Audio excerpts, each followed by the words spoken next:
For now, I just want to give you some biographical details that might be kind of interesting parallel to basically the entire body of work by Fitzgerald that we've seen.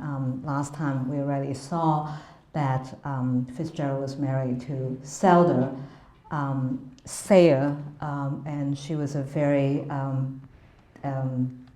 basically the social center in Montgomery, Alabama, where he was stationed. He referred to her as the first American flapper. So obviously that has resonances for the story. Bernice bobs her hair. We know that that is where he gets the part of his inspiration for. And so it actually, and he has other stories about flappers. As we know, he has a whole collection called Flappers and Philosophers. So Zelda has been there pretty much from quite early on in his short stories.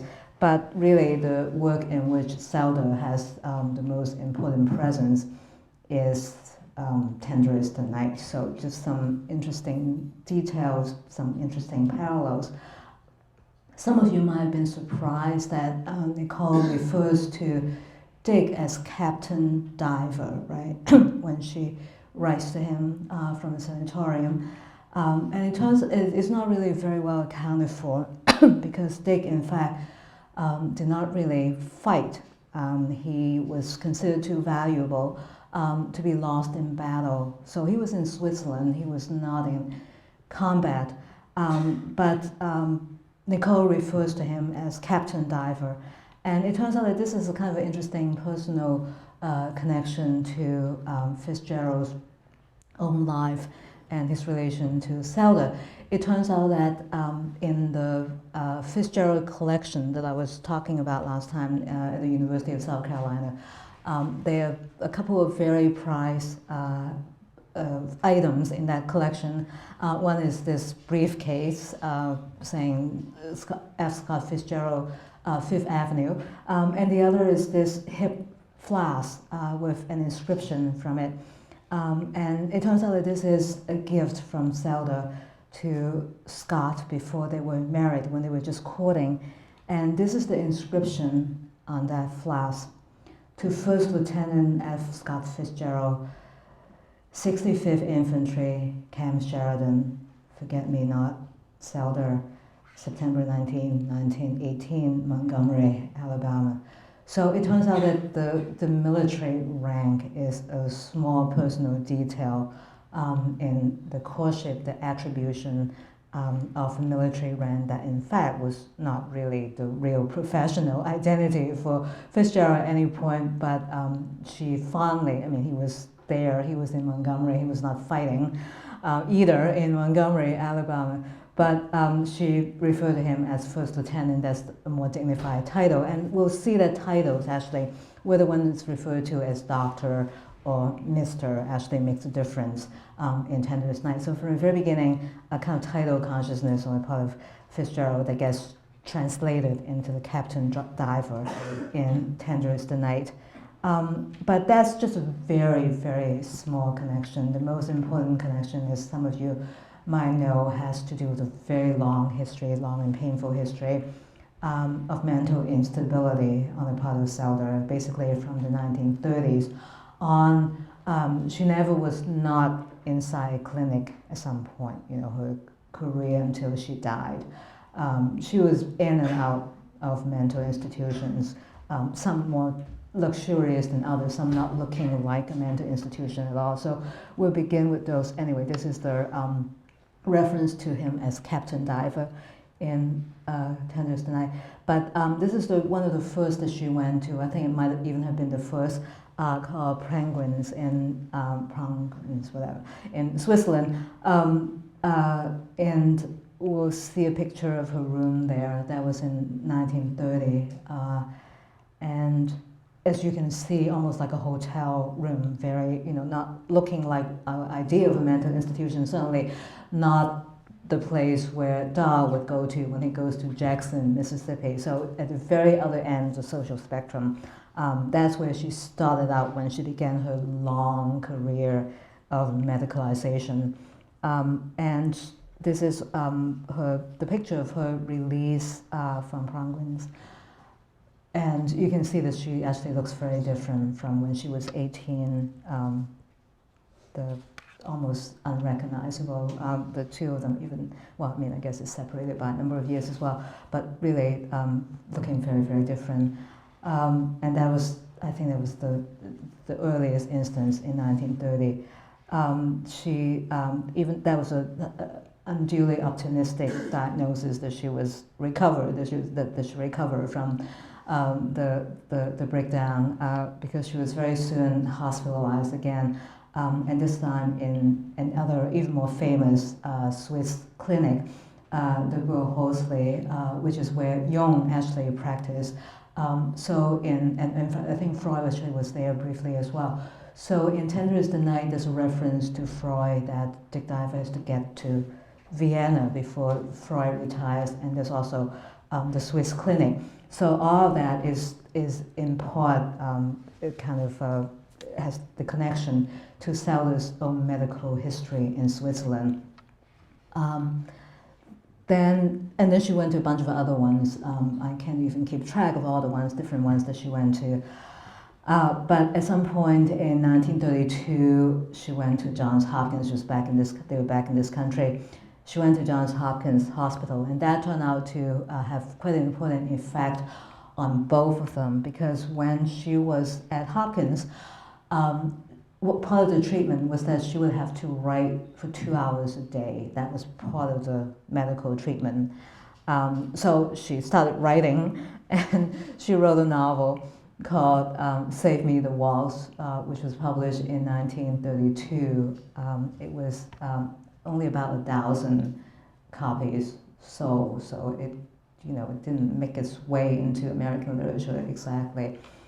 But it's interesting in many ways because it is Zelda using her own medical history, using her marriage to Scott Fitzgerald, using all that personal stuff as material for this novel. And Fitzgerald actually tried to stop it from being published, or tried to revise it very significantly before it was published.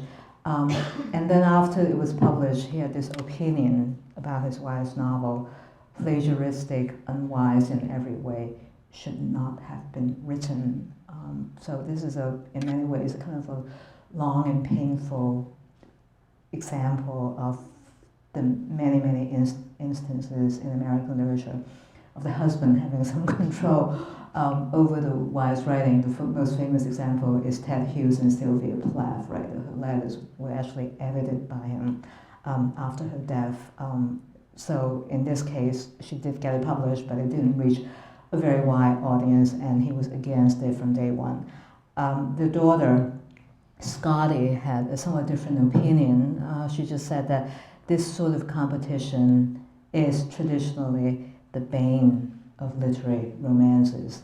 So at least she had a fairly clear-eyed view about the marriage, that there was quite a bit of competition going on, even though obviously he was the one who was the writer. She has some aspirations as well, and if she had been encouraged, might actually have had more of a career. So the element of competition between husband and wife, I think, is quite an important theme, even though Fitzgerald tried to downplay it, in saying that his wife's the one who really had no talent, she had to plagiarize from him, that he must have registered the fact that she was more of a competitor than he let on. So we'll see how that plays out in the dynamics between Dick Diver and Nicole, and who wins out. So there's one other sort of interesting, this is actually not so important, but just a kind of point of reference. As we know, there's another woman, significant woman in Tender is the Night, Rosemary, the actress, and it turned out that I think it's generally thought that this is the person that Rosemary is based on, and we can sort of see that she has this very wholesome, innocent look, but she also was tremendously disciplined as an actress. And indeed, she had a very distinguished career as an actress. So this is the sort of the Hollywood contribution to Tender is the Night. But I want to emphasize another, today's lecture actually will be more about cinematic techniques. Even though she personifies Hollywood's contribution to Tender is the Night, actually is in terms of formal techniques that film would have more of an input on the narrative technique of Tender is the Night.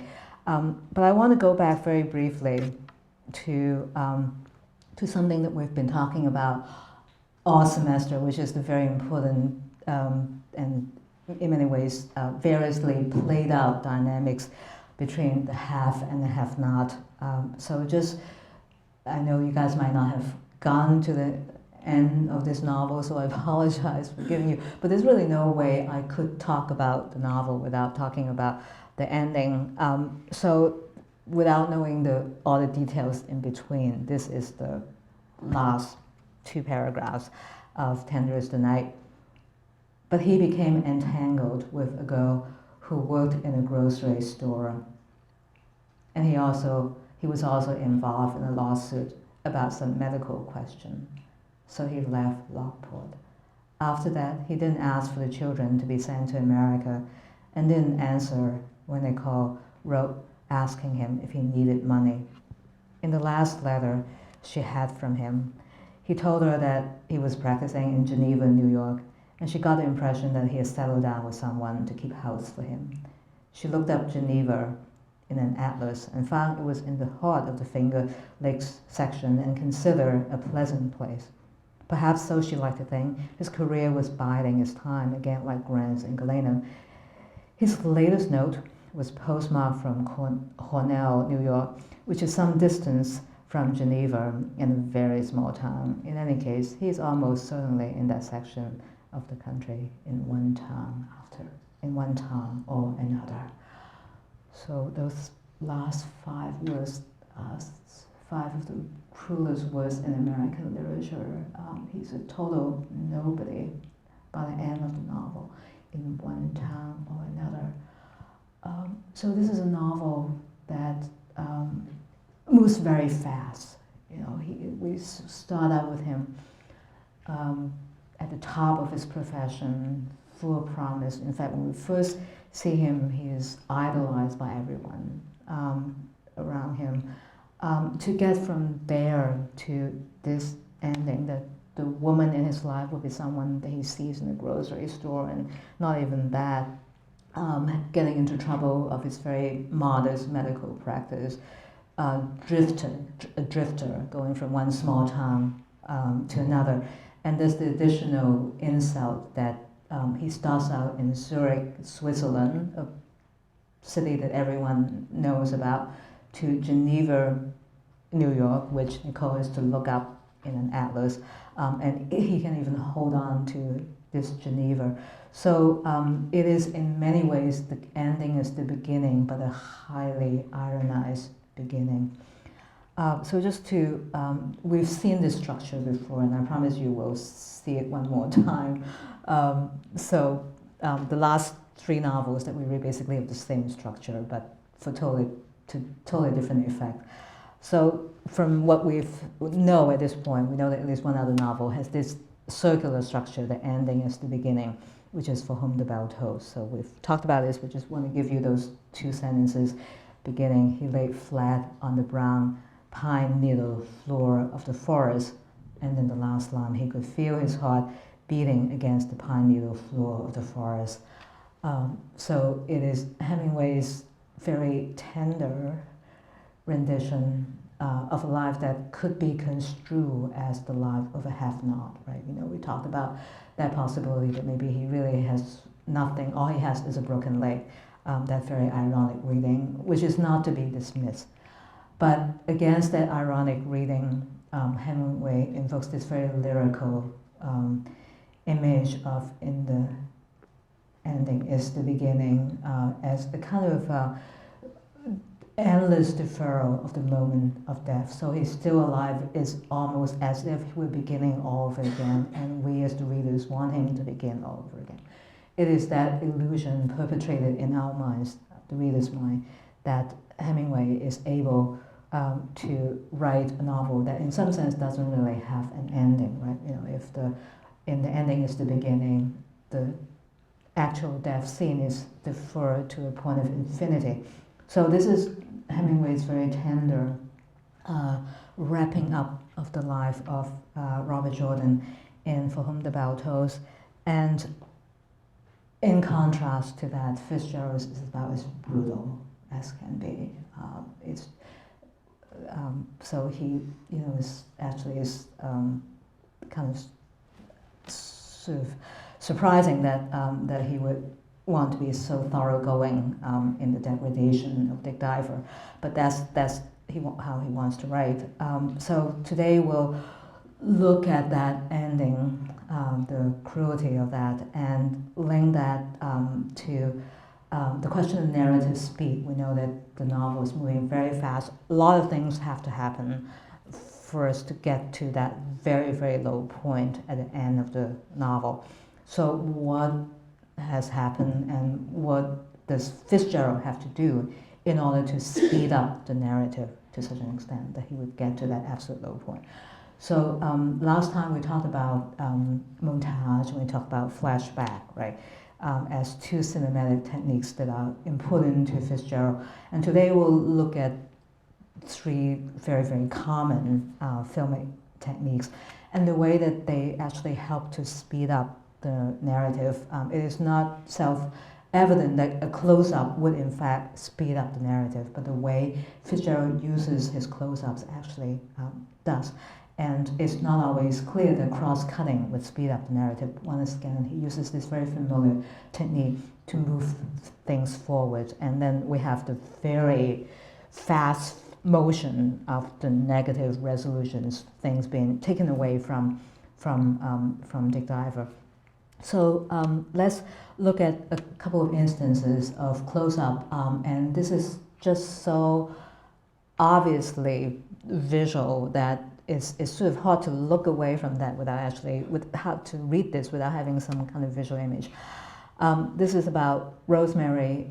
As you know, she has this crush on him, on Dick Diver, and really desperately wants to have an affair. But it doesn't quite happen for a while. Presently, she kissed him several times in the mouth, her face getting big as it came up to him. He had never seen anything so dazzling as the quality of her skin.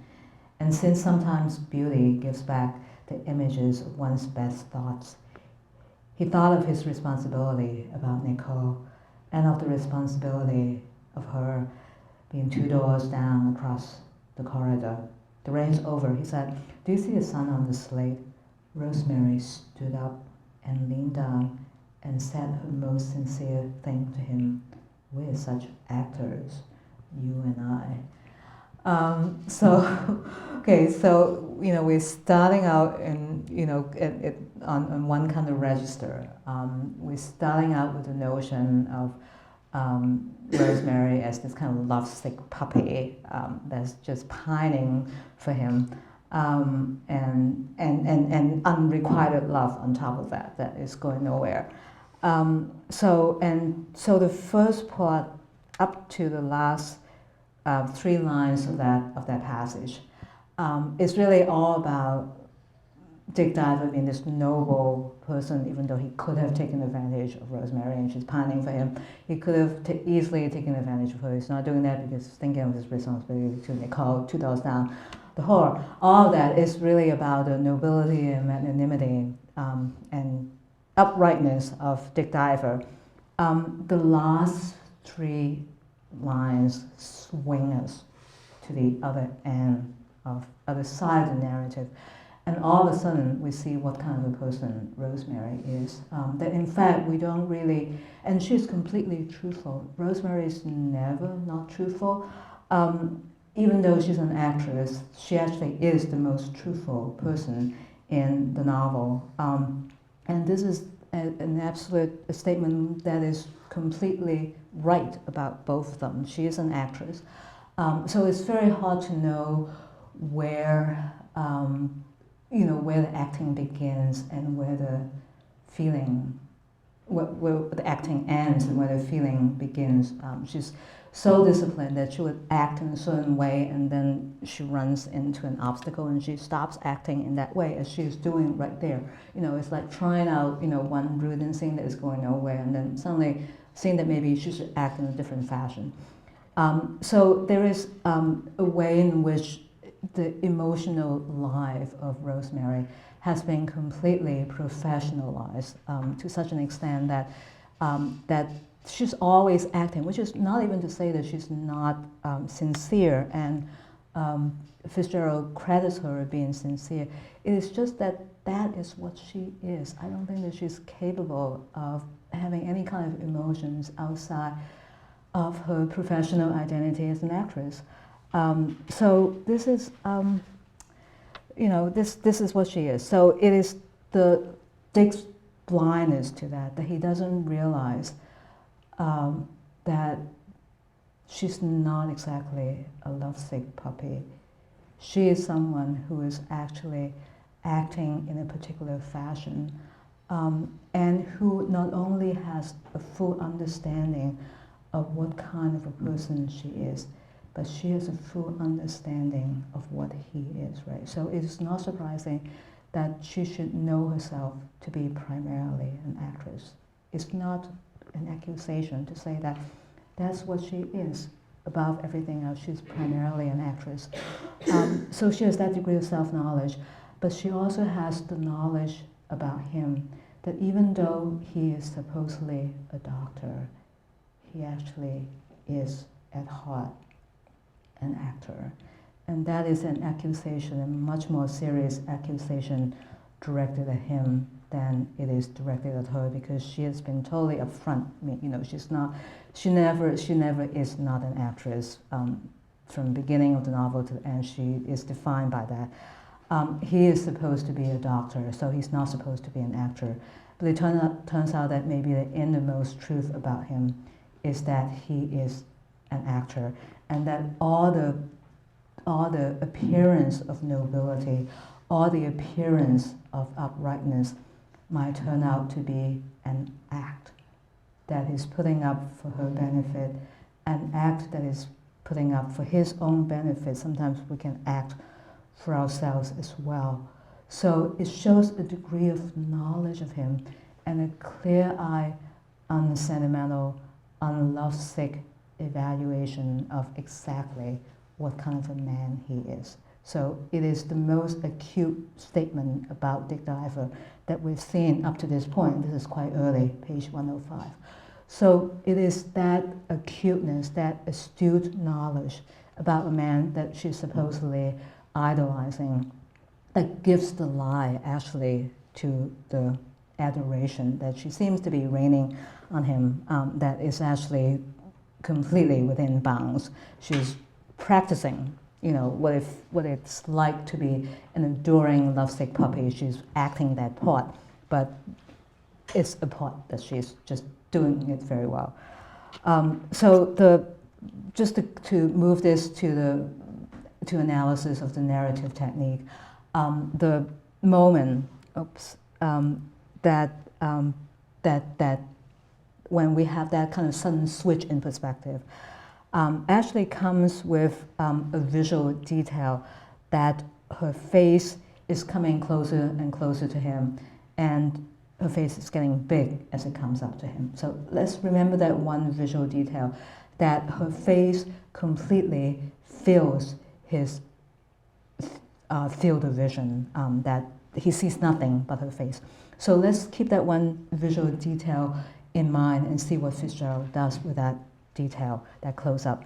So this is another scene quite a bit later, actually a flashback, so going back to the point when Nicole was still in the sanatorium, when she was asking him to take care of her.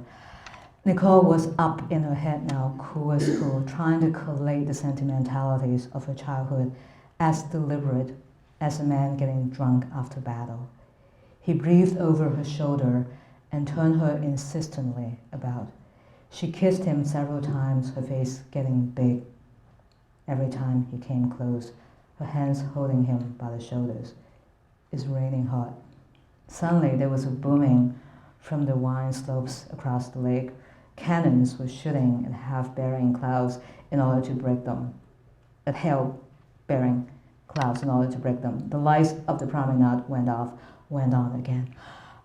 So we get that the repetition of that same visual detail. They're kissing, her face getting very big as it gets close to him. So the repetition of the same close-up.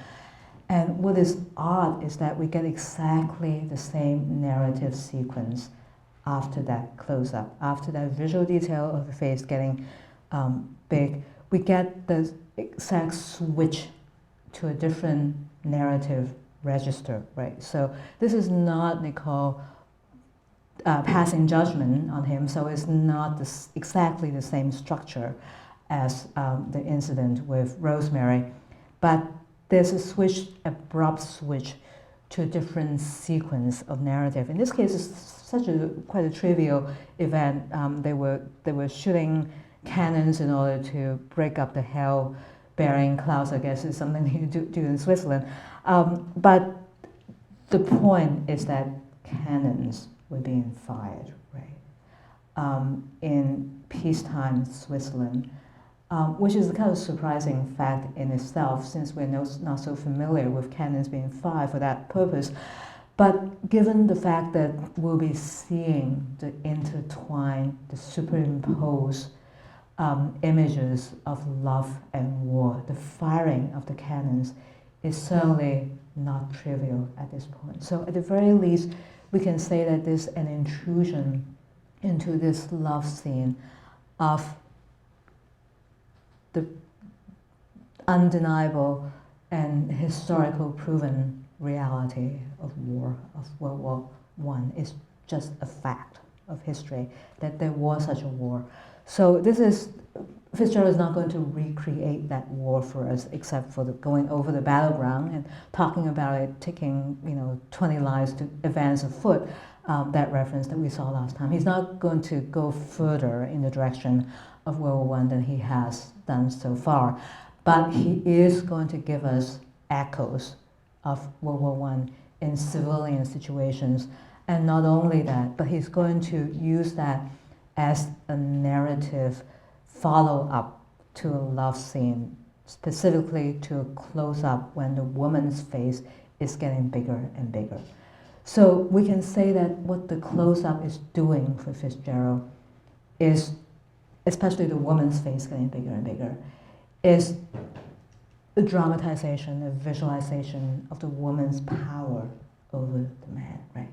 So when Rosemary's face is getting so big that she fills the entire visual tableau, that is the point when we see that Rosemary actually knows exactly what kind of a man Diver is, that she's absolutely clear-eyed about him. Here, there's not that equivalent clear-eyed judgment from the part of Nicole because she's still a patient. She hasn't gotten to that point yet. But Fitzgerald is giving us the equivalent, the structural equivalent of that kind of judgment, in the sense that there's a sudden breakup of the love scene and the replacement of that love scene by something that is like an intimation of battle. So at the very least, we should be prepared for the fact that maybe war is not extraneous to love. Maybe war is actually organic to love, that maybe war is the narrative structure of love, that love takes the form of a battle between the two people who are conjoined in this fashion. So this is, in many ways, a kind of a prelude to a kind of visual tableau that is a kind of a gesture towards the future of that narrative. But I want to look at another technique now, which is also very prominent and very unmistakable in Tender is the Night, which is the technique of cross-cutting. So this is in Book 2 of Tender is the Night, and especially in Section 10 of Book 2. So the beginning of Section 10 begins with, in Zurich in September, Dr. Diver had tea with baby Warren. So at this point, still a doctor, and it is in that professional capacity that he would have tea with baby Warren, Nicole's sister, who's trying to get a doctor to take care of her, buy a doctor for Nicole. So they're having tea and talking about various things, and he's still, not agreeing to being a lifelong caretaker for Nicole at this point. But this is what happens on page 158. One page down, the next page actually, we get a sudden abrupt switch to Nicole's point of view, told from her point of view, and narrated by Nicole herself as in the first person. So let's see, this is outside of her exchange, the letters that she writes to Dick Diver. We'll get a sense of how Nicole thinks by following this kind of monologue that is given to us as counterpoint to the tea between Dick Diver and Baby Warren. How do you do, lawyer? We're going to Como tomorrow for a week and then back to Zurich. That's why I wanted you and sister to settle this, because it doesn't matter to us how much I'm allowed. We're going to live very quietly in Zurich for 2 years, and Dick has enough to take care of us. No, baby, I'm more practical than you think. It's only for clothes and things I'll need it. Why? That's more than the estate. Can the estate really afford to give me all that? I know I'll never manage to spend it. Do you have that much? Why do you have more? Is it because I'm supposed to be incompetent? All right, let my share pile up then. No, Dick refuses to have anything, whatever, to do with it. I'll have to feel bloated for us both. I'm not even reading it very well. This could have been read much better. To get the tone exactly what a sharp businesswoman Nicole is. In the space of one short exchange, she achieves 3 things. She manages to get her share of the estate, right? So, she only needs it. She begins by saying that, okay, we can live very modestly on Dick's pay. We don't need the money. I just need it for clothes and, incidentals. So, very modest requirement, very modest demand on the estate. She gets the amount she says is too much. She checks out to see how much baby is getting and finds out that, in fact, what she's getting is less than what baby gets. So she gets an increase right then and there on the spot. More than that, there's, of course, the question whether Dick will have a share of that income. And she's admitting to the fact that she would have to feel bloated for the 2 of them, that he's not going to get a penny of that income. So in the space of 1 paragraph, that switch from Dick's point of view to Nicole's point of view is in fact an incredible fast forward of the narrative, changing our conception of Nicole from a patient in a mental institution to a sharp businesswoman who is going to keep a very, very tight control over the money that comes to her. That we shouldn't forget, after all, she is the granddaughter of a man who has a huge fortune, who has made that huge fortune. And there's a constant reference, as in For Whom the Bell Tolls, the cross-generation link to the grandfather. In Tender is the Night, there's also a cross-generational link to Nicole's grandfather, that maybe she is more her grandfather's granddaughter than we may think. So the effect of that cross-cutting is to take the narrative away from Dick's side of the story and deposit the agency strictly on Nicole's side, that she is the one who's actually calling the shots. She's the one who actually has the financial control over the future of that marriage. So let me just give you one other much more smaller incidence of that cross-cutting. All of this, the many pages after that cross-cutting is told in the first person in Nicole's voice. And so from being a mental institution, suddenly she's married to Dick Diver. All of that is settled. She has the control over the money. But she also is beginning to complain about the particular shape the marriage is taking. But I was gone again by that time. Trains and beaches, they were all one. That was why he took me traveling. But after my second child, my little girl Topsy, was born, everything got dark again. If I could get word to my husband, who has seen fit to desert me here, to leave me in the hands of incompetence, you tell me my baby is black. That's farcical. That's very cheap. We went to Africa merely to see Tin God, since my principal interest in life is archaeology. I'm tired of knowing nothing and being reminded of it all the time. So page 161, we can see the speed of this development of that particular interpretation of the marriage from the beginning when she's not even married to Dick Diver, to the next page, 159, when she's married to him but retaining full control of her finances, to page 161 when she's in a position to complain about his behavior as a husband.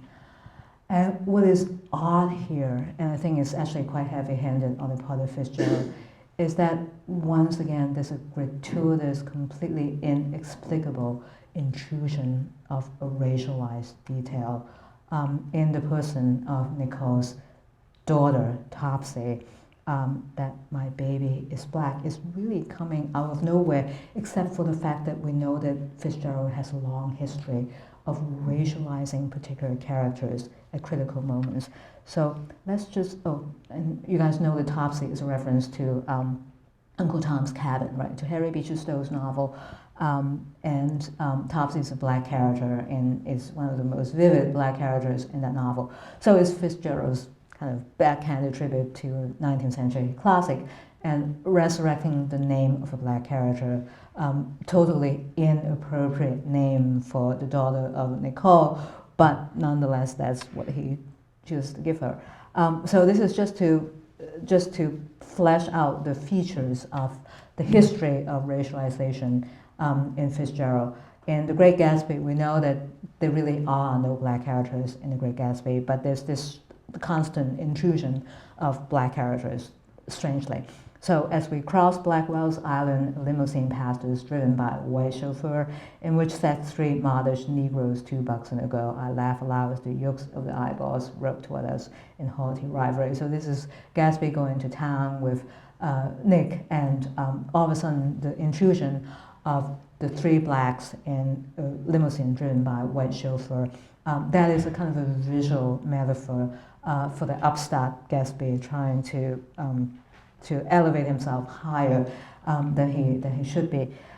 In this case, the racialization that we see in Tender is the Night has to do, I think, with a moment of marital volatility. We know that she actually has control of the basic structural feature of that marriage, which is the money. Given that control, she is in a position to put a particular spin on that marriage. And the marriage has to do with neglect, with the fact that they are traveling because he needs to travel, that she is an involuntary appendage to his constant travel, and that he's neglecting her. So this is, in many ways, a very early paving of the ground for the eventual outcome of the novel that is highlighted by Nicole presenting herself as the victimized party in the marriage, right? So to racialize herself and to racialize her daughter is a very specific and, I guess, tested technique of demonstration, a degree of grievance, a degree of felt oppression on her part. Even though she's not really black, it's almost as if she were the black person in that marriage, right? So that's what the metaphor is doing for her. She's anything but black, but she's treated as if she were black. That's what she's claiming. So we don't really know we agree with her yet, but this is Nicole's interpretation of the marriage, is that she is the oppressed party in that marriage. So let's look at one other instance of cross-cutting to Nicole, and this is, once again, taking the narrative agency, at least landing the story on Nicole's side. Dick, why did you register Mr. and Mrs. Diver instead of Dr. and Mrs. Diver? I just wonder, it just floated through my mind. You taught me that work is everything, and I believe you. You used to say a man knows things, and when he stops knowing things, he is like anybody else. And the thing is to get power before he stops knowing things. If you want to turn topsy-turvy, all right, but must your Nicole follow you, walking on her hands, darling? Okay, so I think that by page 162, one page further down, the shape of what is to come is pretty much unmistakable. And it is conveyed very much through a tone of voice, through, in this case, almost a repetition of exactly the same kind of structure that we're seeing between Dick and Rosemary. Rosemary is the one who on page 105 already has seen through Dick Diver. She has seen through him so that she can pass the most wounding judgment on him, that he's not a doctor, he's an actor. Nicole has arrived at that conclusion on page 162, that he is not a doctor. A doctor is supposed to know, to have medical knowledge. That's what makes a medical doctor, is that he has more knowledge than his patient. But she knows at this point that in fact he doesn't have any more knowledge than the average person, that he's lost his claim to being a doctor. And so, there are not that many more identities available to him once he's lost that claim to a professional identity. She's not saying outright that he's a doctor, that he's an actor, but she's implying as much. And there's that added detail about his world being turned topsy-turvy, as well as the naming of the thing, that the thing is to get power before he stops knowing things. It is naming exactly what it is that Dick Diver has failed to do. If he had done things right, he would have had absolute control of the marriage before he loses out in the department of knowledge. But now that he's lost out in the department of knowledge, he's not going to have power in that marriage as well. So the very sharp, clear-eyed, absolutely unsentimental judgment of her husband is very much an echo of what Rosemary has intuited much earlier. And it comes over to us, comes across to reader, once again, through the technique of cross-cutting. So, I would say that the emptying out of any kind of sustenance, of any moral sustenance in Dick Diver has come very, very early, and is through this steady erosion of any admiration for him on the part of the two women who started out as great idolizers of him. So now we've gone to the point where we actually see the speed of the negative resolution picking up. The speed becomes just faster and faster. So this is the first. There's three points of no return for Dick Diver on his way to losing his medical practice in Lockport. The first point of no return is the fight he gets with the Carabinieri. He walked past the staring Carabinieri and up to the grinning face, hit it with a smashing left beside the jaw. The man dropped to the floor. This is a cab driver that he got into a fight with. For a moment, he stood over him in triumph, but even as the first pang of doubt shot through him, the world reeled. He was clubbed down, and fists and boots beat on him in a strange tattoo. He felt his nose break like a shingle, and his eyes jerk as they had snapped back on the rubber band into his head. A rib splintered under the stamping heel. Momentarily, he lost consciousness, regained it as he was raised to a sitting position and his wrists jerked together with handcuffs. The plainclothes lieutenant, whom he had knocked down, poised himself, drew back his arm, and smashed him to the floor. This is a very brutal scene, lots of people getting shot, and Dick Diver, is important to point out, is not exempt from that violence. And this is the first emptying out of his professional identity, that a doctor is supposed to be treating someone who's been subjected to that kind of violence, and instead it turns out that he is the one who needs a doctor to take care of him. This is what happens when you have things happening very fast. And this is image actually of the Carabinieri, which is kind of sinister looking, but this is the person, the gang of them actually beating up on Dick Diver. So what is interesting is that even though things are actually happening, raining down fast, thick and fast on Dick Diver, he's actually accused of moving too fast. We see that various people accuse him of various things. We've seen Rosemary is accusing him of something, Nicole accusing him of something, and he's now being accused by his partner in the clinic in this conversation between Franz and his wife. For shame, Cather said, you're the solid one, you do the work. It's a case of hare and tortoise, and in my opinion, the hare's race is almost done. Franz let himself believe with ever-increasing conviction that Dick traveled intellectually and emotionally at such a rate of speed that the vibration is jarring. So the two of them talking behind his back saying that, that he's not such a great partner to begin with. And we see the consequence of that kind of conversation between Franz and his wife.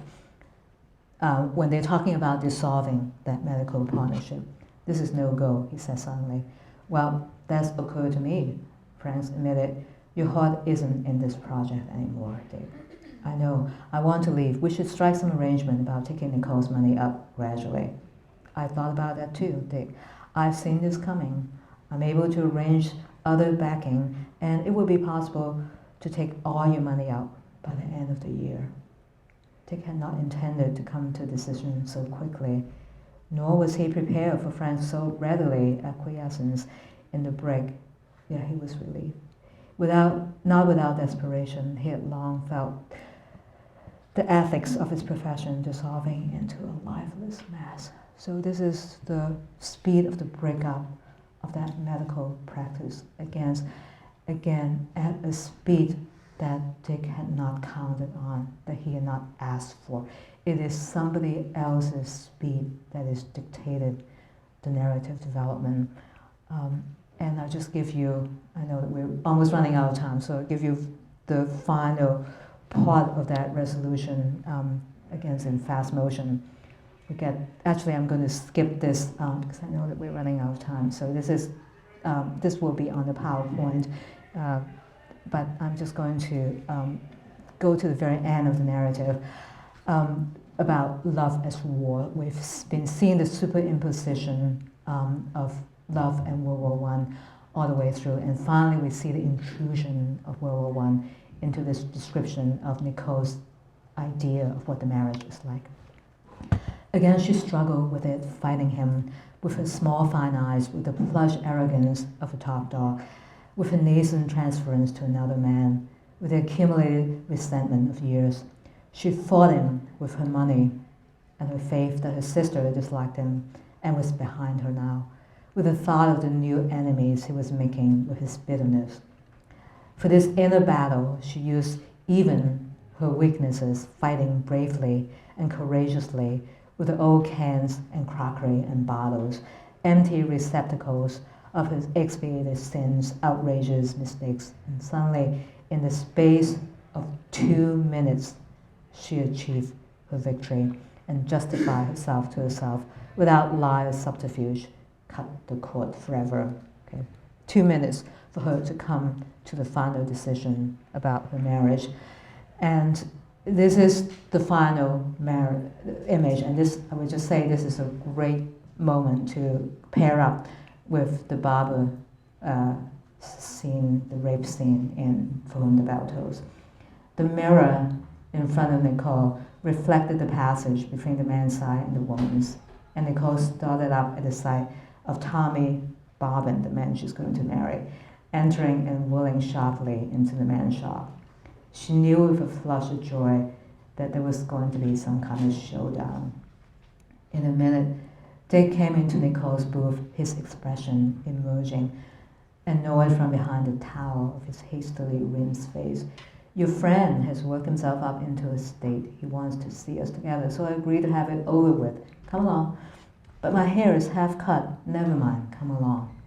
Resentfully, she had the staring coiffeurs remove the towels. Feeling messy and unadorned, she followed Dick from the hotel. Outside, Tommy bent over her hand. We'll go to the Café des Alliés, said Dick. So the same barber's shop scene, the same cutting of the hair, except that in this case, the hair is only half cut. It is the speed of that resolution. The marriage is ended so hastily that the hair cutting job is not even completely done, but that's the story that Fitzgerald wants to tell. It's a hastily done job.